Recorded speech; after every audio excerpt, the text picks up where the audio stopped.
자, 미국과 거리두기 현상, 일명 양다리 현상이 두드러지고 있습니다. 일본이 대러 제재를 무시하고 얼마 전 러시아 석유를 고가에 수입했다는 소식이고요.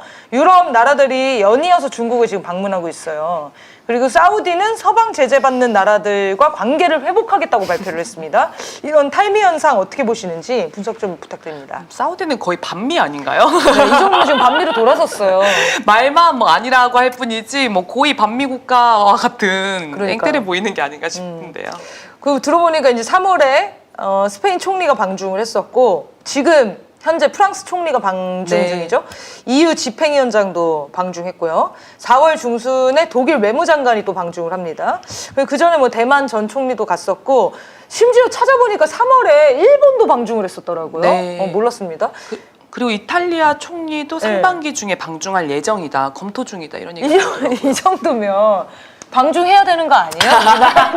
대세는 방중 이런 건가요? 대세는 방중인데 어쨌든 이 중국의 지금 그 관계를 진척시키려고 하는 유럽 국가들 대표적인 다 친미 국가들인데 지금 중국과 관계를 개선시키려고 하는 흐름이 있어요. 이거 흐름을 어떻게 봐야 될지. 네, 근데 뭐 탈미라고 하니까 텔미 갑자기 이런 게 생각이 나는데요. 웃기라고 한 거고요. 네. 아니 재밌어. 이거 출장에서 말씀해야 되는데 우리가 너무 틀린 말을 많이 했으니까. 이거 꼭 잘라서. 네네. 네. 텔미. 미국 이탈 현상. 네, 미국 이탈 현상인데요. 네. 사실 이 중국이 거의 뭐 G2라고 하는데요. 2가 아니죠. 거의 1이죠. 네. 왜냐하면 미국이 인플레 감축법 IRA 그리고 반도체 과학법이라고 이른바 반도체 지원법이라고 해서 완전히 세국 경제를 하고 있지 않습니까? 근데 이게 왜 그러냐? 다 중국 때문에 그런 거지 않습니까? 아무리 그렇게 한들 중국이 그 경쟁에서 밀릴 리가 없다라고도 전망하고 있고 그렇기 때문에 우리나라 현대 자동차나 삼성과 하이닉스 이런 데가 미국 말을 아무리 듣는다고 해도 살 길이 없다라는 거예요. 네. 중국은 이미 성장하고 있기 때문에 그걸 모르는 사람들이 바본 거죠. 근데 근데 바보가 둘이 있죠. 예, 뭐 바이든 쪽이 하나의 바보일 것 같고요. 어차피 제가 보기 늦었어요. 제조업 이미 늦었고 네. 그거를 추종하는 윤석열도 바보라는 거죠. 다행인 것은 이게 어떻게 보실지 모르겠는데 다행인 것은 중국이 굉장히 그 동맹 관계가 튼튼한 나라가 있어요. 아마 중국의 동맹국 중 탑 1위 러시아. 북한이죠. 북한이군요. 네, 북한입니다. 네. 죄송합니다. 그래서 우리 혈맹 어쨌든 관계? 북한이 우리하고 지금 분단 관계에 있지만은 우리 민족이지 않습니까? 네. 그나마 다행이라는 게 그래도 중국과의 북한과의 동맹이 굉장히 강력하기 때문에 이거는 좀 잘 눈여겨봐야 되겠다 이런 생각이 들었습니다. 네. 네, 저는 동맹이냐 국익이냐 선택의 갈림길에 지금 서 있다라는 생각이 들었습니다. 그래서 미국이 동맹국을 약탈하면서 자국의 이익을 챙기는 것을 오랜 시간 동안 정당화했는데 사실 몰라서 당했다라기보다는 알고도 미국의 힘이 강하니까 어쩔 수가 없지. 이 정도는 내주고 우리가 취할 걸 취하자. 이런 생각을 많이 했었잖아요. 네, 지금은 미국의 힘이 예전처럼 강하지 않다고 느낀다는 거죠. 각 나라에서 또 여러 국민들이 그렇게 느끼고 있다는 것이고 그러면 굳이 우리가 동맹을 선택할 이유가 있겠는가. 그 동맹을 선택한다고 해서 동맹이 우리에게 주는 이익이 없는데 이런 인식들이 퍼지고 있는 것 같습니다. 그래서 국익을 선택해야 한다라고 하는 목소리가 올라가고 있는 게 아닌가 싶고 한국에서도 저는 그런 변화의 움직임이 생기고 있는 것 같아요. 그래서 제가 좀 지난번에 굉장히 놀랐던 댓글이 윤석열을 비판하는 댓글이었는데 일본에는 과거를 팔아먹고 미국에는 우리의 미래를 팔아먹고 있다. 저는 그런 발언들이 예전에는 많이 보이지 않았던 것 같거든요. 근데 지금은 미국이라고 하는 한국 사회에서 오랫동안 정말 확고한 위치를 차지하고 있었던 이 동맹 국가에 대해서 국민들의 인식이 변화하고 있고 우리의 국익을 지키는 방향을 모색해야 한다는 여론이 거세지고 있다는 생각이 들었습니다. 정치권에서 이런 움직임을 더 민감하게 받아 안을 수 있는 정치가 필요한 게 아닌가 싶습니다. 네. 일본에는 과거를 팔아먹고 있고 네. 미국에는 미래를 팔아먹고 있다. 이거 좋네요. 쇼츠 만들어주세요.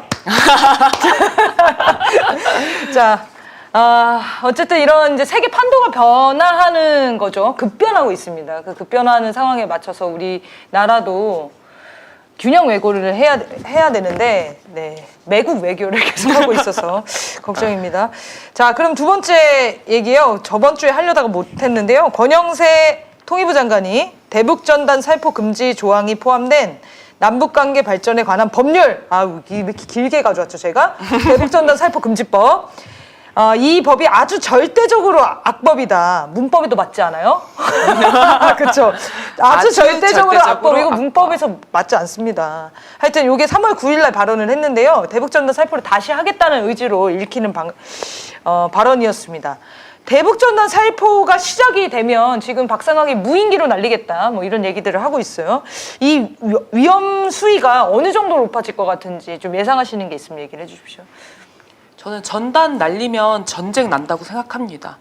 사실 이 대북전단이라고 하는 것은 대표적인 반북 선전의 수단입니다. 근데 북한이 대북전단이나 대북확성기 방송에 대해서 굉장히 민감하게 반응하고 강력하게 대응을 해왔습니다. 찾아보니까 2014년에는 이 전단 날라오는 것에 고사총인가요? 이렇게 사격을 해가지고 전단을 격추했던 적도 있고요.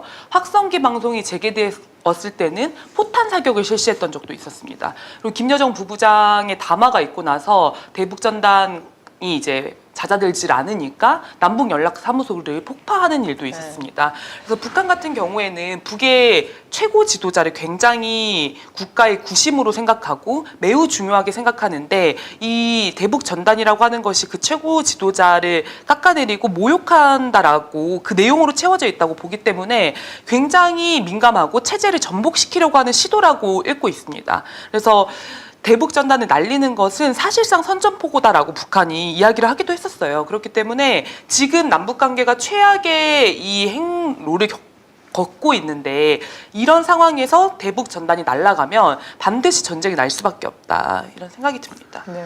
근데 이것은 이제 현재 미국과 한국이 대북 인권 공세를 지금 엄청 강하게 시작했어요. 윤석열도 어저께 이제 뭐 북한 인권 공세를 뭐 최고조로 이제 끌어올리는 발언들도 하고 있죠 지금요. 결국 이것은 대북 전단을 살포시키겠다는 게 인권 공세를 명분 삼아서 이제 한다는 거 아니겠습니까?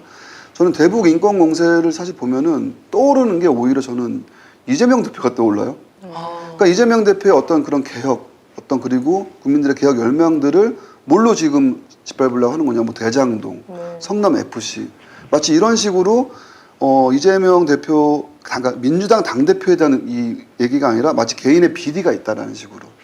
조작을 하지 않습니까? 저는 대북 인권 공세도 그런 거라고 봅니다. 어떤 적대 관계인 나라들끼리 어떤 이제 평화의 어떤 그런 문제를 해법 삼는 게 아니라 그 상대방의 나라에 문제가 있는 것 같아, 내부에. 네. 이런 식으로 하는 게 약간 연상이 좀 되더라고요, 저는요. 그래서 저는 그래서 이 대북 인권 공세에 따른 전단 살포 강행하려는 이 정책은 결국에는 북한을 제거하겠다라는 정책이기 때문에 이건 전쟁으로 이어질 수밖에 없는 위험한 정책이라고 봅니다. 그러니까 군사적으로 압박하고 군사적으로 굴복하기에 어렵다라고 느끼니까 이런 인권 공세를 펼치는 게 아닌가 싶고요. 이라크 전쟁 생각도 정말 많이 나는 것 같아요. 이라크 전쟁 하기 전에 명분이 없으니까 당시에 부시와 영국의 그 사람 누구였죠?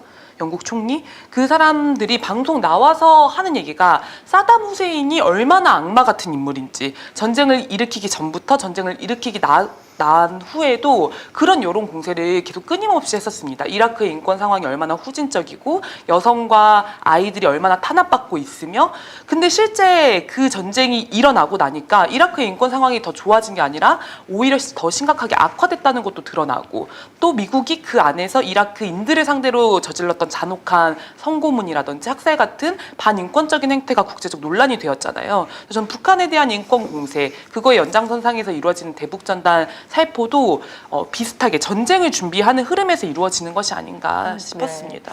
이 권영세 장관이 괜히 한 얘기가 아니에요. 이 타이밍에 3월 달에 상당히 전쟁 위기가 고조됐던 상황 아니었어요? 그 한미연합훈련이나 한미 훈련들이 계속 진행이 되던 상황이었는데 이 발언까지 했다는 거는 북한과의 전쟁을 준비하는 여러 가지 조건들을 환경을 마련하고 있는 걸로 봤어야 되는 거죠.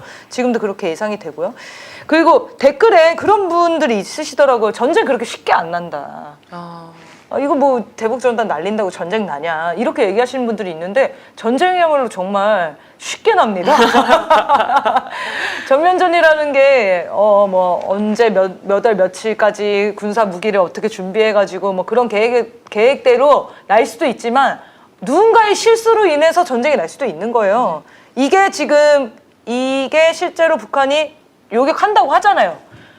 만약에 요격을 했다고 우리가 반격을 하면 거기는 국지전이 시작이 되는 거거든요. 그럴 때 만약에 우리는 군사 주권이 없으니까 미국에서 쳐들어가야겠다. 위험한 상황이네. 이렇게 생각하고 전면전에 돌입하면은 손쓸 방법이 없는 겁니다.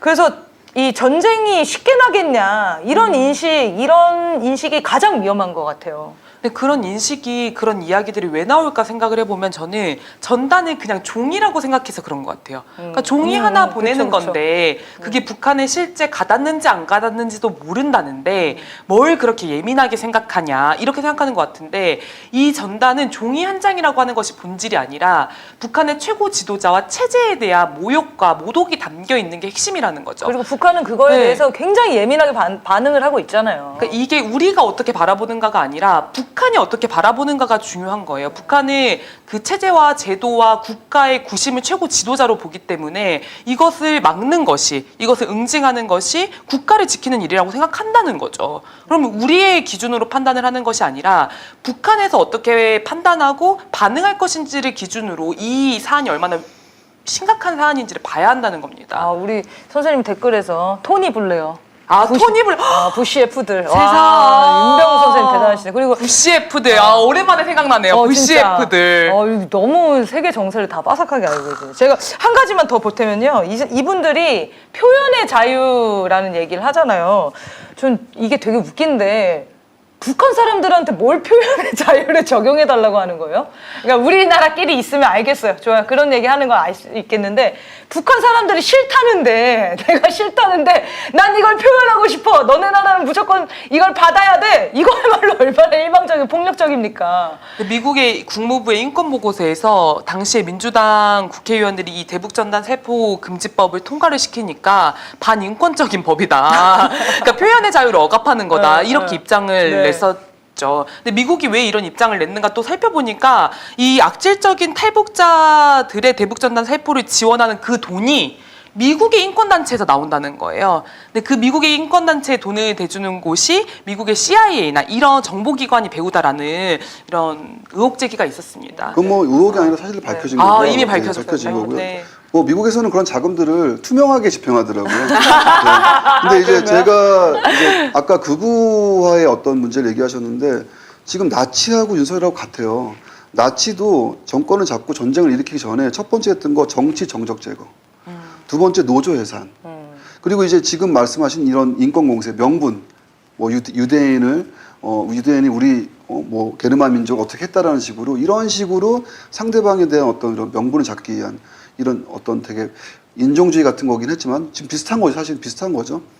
굉장히 전쟁으로 가는 이 조건이 무르익어가는 게 거의 3단계까지 왔다라고 저는 봅니다. 네. 그 하나만 더 얘기를 상황이죠. 하면 이 전단을 살포하는 것이 접경 지역에 살고 있는 우리 국민들의 생명과 안전을 심각하게 위협하고 있습니다. 만약에 북한에서 이 전단에 대한 군사적 대응을 하게 되고 또 거기에 대해서 우리 군이 대응을 하게 되면서 이런 국지전이 발생을 하게 되면 접경 지역 주민들은 불안해서 살 수가 없는 거예요. 근데 이 박상학이가 전단 날리는 자유가 과연 국민의 생명과 안전을 볼모로 잡을 만큼 귀중하고 더 우선하는 자유이냐는 거죠. 이건 가치 판단은 무조건 해야 된다 이런 생각이 좀 듭니다. 네.